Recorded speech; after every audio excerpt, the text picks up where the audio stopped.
A lot of people would be shocked to see Select advance forward, but Select is one of those players who's been slumping, but only because he keeps getting put in groups of death in every single tournament he enters. So it's quite funny to see something happen like at an MLG, where they have the groups that determine the rankings for the lower bracket, and Select will come in dead last and then win 6 rounds in a row to get into top 8. He's incredibly solid, especially under pressure. So we're going to wish the players good luck, have fun, and good game. And Select has got to be delighted about this choice of maps. Tal'Darim Altar, it attunes so well with his style that's big, macro, late game oriented. But on this map, there's no gold base that Terran can take. That's true, as you said, tapping me on the shoulder. The other thing, too, is that sometimes Huk really plays a little bit passive. I mean, in that last game, he was very, very comfortable with actually falling back and just playing super passive. He wanted to get those Colossus out, and had he have been given maybe another minute, maybe another 2 minutes, 4 or 5 Colossus would have been out, and that attack would have gone completely differently for Select. Absolutely. I mean, the Colossus so potent. Will Huk be able to get him up in this game? We're going to find out. In the bottom right, it's Dignitas Select as the peachy teal Terran. And in the bottom left, we have Liquid Huk as the red Protoss. Now, to note, it's kind of funny that, JP, you're bringing up that timing of the Colossus. It would have been such a different story if he had somehow managed to get that defense together. However, keep in mind that Select is the kind of person who doesn't look for clever unit compositions.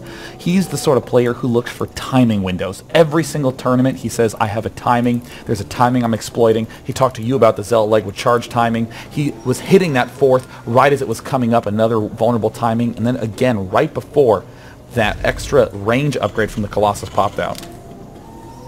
And what is Huk going to be doing this game in terms of build? Right now looks very, very normal. Could he be going for that 1-gate expand? Will he be getting the Cybernetics core, going for that expand? Will he be throwing down a robotics facility and going for the 1-gate robo expand? And trying to scout expands. There's a lot of different ways that the Protoss can expand, and it really makes a big, big effect on the game. If we go over into Select space, has he added on gas yet? No, he is not. So might be seeing the 1-Rax expand here, which is not too untypical. Make up a word, I believe, on a map like Tal'Darim. This is not anti-typical to see. We do see a pro-typical build from Huk. He's going to be going for the 1-gate fast cybernetics core. No need to do anything else when the distances are this large. Occasionally you'll see 2-gate proxy pressure, or you will see someone build cannons up at the Terran's front and try to push him quickly, but Huk is going to be going straight up standard, and the question in my eyes is, when will he take the second gas? The answer is 17. Nope, 18 supply, because I was looking at Select. Well, right now works just as fine. He's getting 2 fast gas. Select, no gas at all. Going for the fast expando. Not a problem. We see that trademark Marine pushing out just a little bit, and it's actually, is it going to be able to see this probe? And it that is so good. I mean, if you think about it, Select is saying, okay, he either would have scouted me right off the bat by going to the right, or he instead scouted top left, which means that he is going to have a probe coming down from above. Very smart thinking by Select. He's managing the scouting at his own front with these 2 Marines. Very often you'll see players try to get the first Marine out and then immediately go straight for the command center, but no, Select realizes it's more valuable to limit the information that Huk can gather. Look at this. Huk has no idea what Select is doing. Now we see Huk trying to sneak in a probe. It's going to go all the way around the 3rd base with the destructible rocks and then try to get into the main. There are 3 Marines that will deny that. You're going to see this unfold here in just a couple of seconds. Wow, Select picks that off. That would be incredible, but no, Huk's going to get in. Oh, no. It looks like he is waltzing right in the base. There's 1 Marine there. But currently, Select is totally naked. Everything of his has been spotted. The double refinery. That said, it's a very common build. Huk is not going to be shocked, will not have some immediate gigantic response, but any information will help him make those decisions. See that early Nexus going down at the natural for Huk, and there is a second gateway. It looks like he's been chrono boosting probes. As far as I can tell, it is quite high again, like you were talking about last game, almost uncharacteristically high for Huk, but as we saw as the game progressed forward, he was using it a lot on those upgrades, like the charge upgrade, perhaps knowing that a lot of Terran players know that timing, so he's going to do his best to speed it up so that it could not get dropped. Another interesting thing to note, if you chrono boost your probes out too early, often what can happen is that you just don't really end up doing anything but make probes. It eats into your ability to produce because you're spending all your money on those newer and newer and newer and newer probes.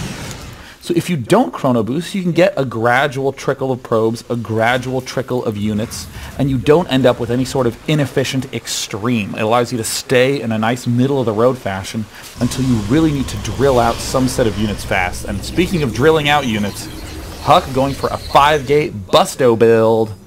This is something, I feel like a lot of Protoss players on this map always do some type of super aggressive 2-base, super 5, 6, 7 gateway attack. And can you pinpoint any reason to why they feel like they need to do something like this on this map? Well, there's no way for Terran to really defend against it in a normal way. It's just wide out, spread open space. They'll just need to build more bunkers, and you're almost guaranteed to be able to get that early pylon plant down. So it's a kind of very high success rate push, but of course, gosh, Select is so good. He has just been keeping a full vision spotting range out on this map, and doing something as simple as constantly taking out those pylons can almost guarantee that you don't lose to these sorts of pushes. So right now, nothing in production from Huk. One Stalker finally being produced. Starport just being finished, a second bunker being finished, Stem about halfway, a couple of Marauders being popped out there. There's one Marine here at the very northern point of Select base. Will spot this incoming attack. There's the forward pylon here off to the side from Huk. And is Select going to be able to hold this? He's going to land a factory here. Uh-oh, some force fields being dropped. Will lose a Marauder and 2 Marines, it looks like. Some more force fields behind the rack, or behind the bunkers, and this is going to do a ton of damage. But those force fields are going to be dropping here pretty soon. Is he going to be able to save this bunker? Wow, a great defense by Select. Huk with the hyper-aggressive play, and now this factory is in the way. He's just going to dance this back and forth, though plenty of SCVs are not mining right now. Select needs every single one of them there, ready to repair in case there are more Zealots out there. We see 3 more Zealots from Huk join up. He moves them a little bit in the front of the army. 2 Guardian Shields popped, and here we go once again. Huk is trying to make sure that he can get these bunkers down. Oh, Stem almost done. And Stem is getting close to finish. It's 3 seconds from finishing. The SCVs want to get in there. Another bunker going down. And there's the Stem. Finishes, and looks like Select is going to hold this for right now. Some more Stalkers are being warped in, Sean.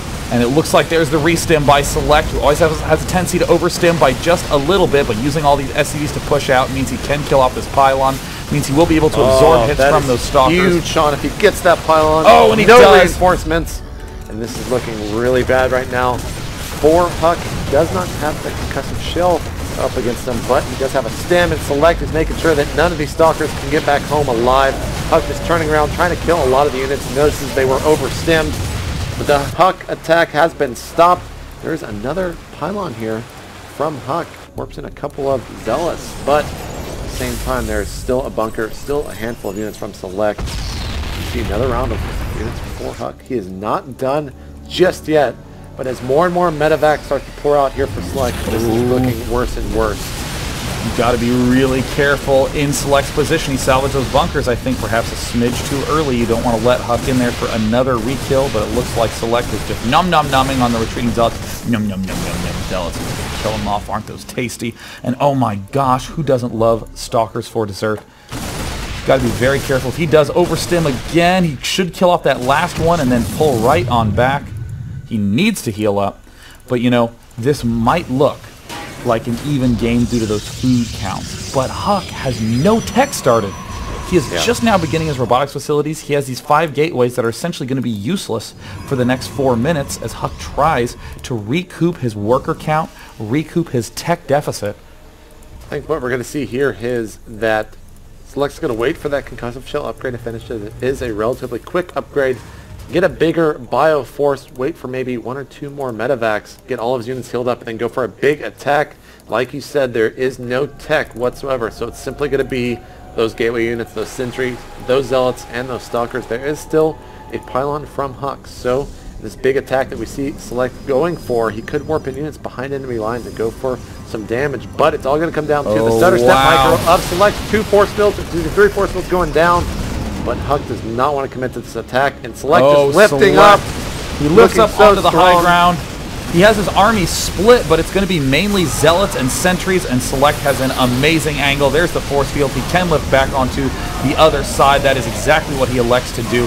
Huk desperately trying to warp in more units. Select is not giving up on this.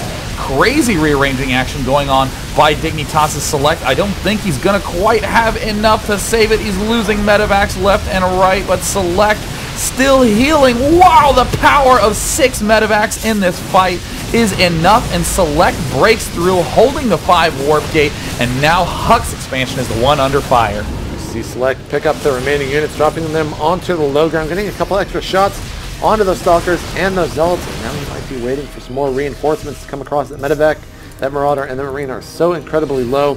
Medevacs are almost completely drained of their energy.